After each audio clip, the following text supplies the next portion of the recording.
Osaka expo 2025 বিশ্বের ঐক্য, উদ্ভাবন ও মানবতার মিলন মেলা। ব্যাপক আয়োজন, নান্দনিক স্থাপত্য আর উদ্ভাবনের বিস্ময় নিয়ে সফলভাবে শেষ হল ওসাকা এক্সপো 2025।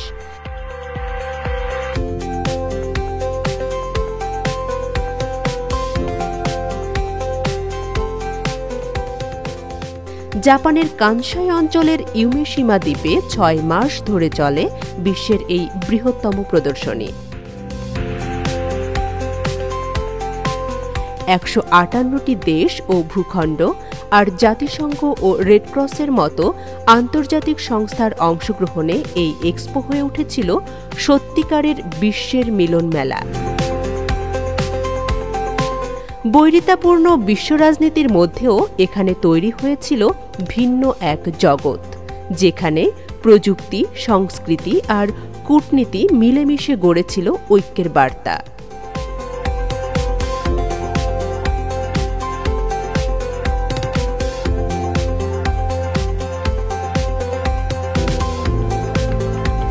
বিশ্বের নানা দেশের সরকারপ্রধান ও উচ্চপদস্থ প্রতিনিধিরা অংশ নিয়েছেন এই আয়োজনে। প্রধানমন্ত্রী শিগেরু ইশিবার নেতৃত্বে এক্সপো কূটনীতির মাধ্যমে জাপান জোরদার করেছে দ্বিপাক্ষিক ও বহুপাক্ষিক সম্পর্ক।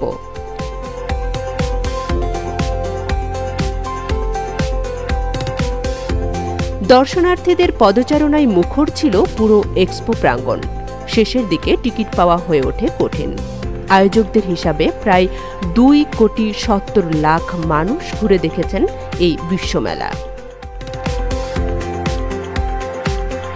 আমাদের জীবনের জন্য ভবিষ্যতের সমাজ গঠন, এই মূল প্রতিপাদ্যকে সামনে রেখে পরিবেশ বান্ধব উপাদানে তৈরি প্যাভিলিয়নগুলোতে উপস্থাপিত হয় মানব কল্যাণে বিজ্ঞানের সাফল্য।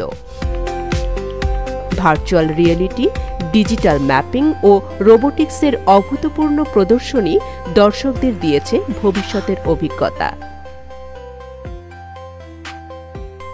বিশ্বের সবচেয়ে বড় কাঠের স্থাপনা গ্র্যান্ড রিং, যা 2 কিলোমিটার বিস্তৃত, পেয়েছে গিনেস ওয়ার্ল্ড রেকর্ডসের স্বীকৃতি। এটি এক্সপোর প্রতীক হয়ে উঠেছে।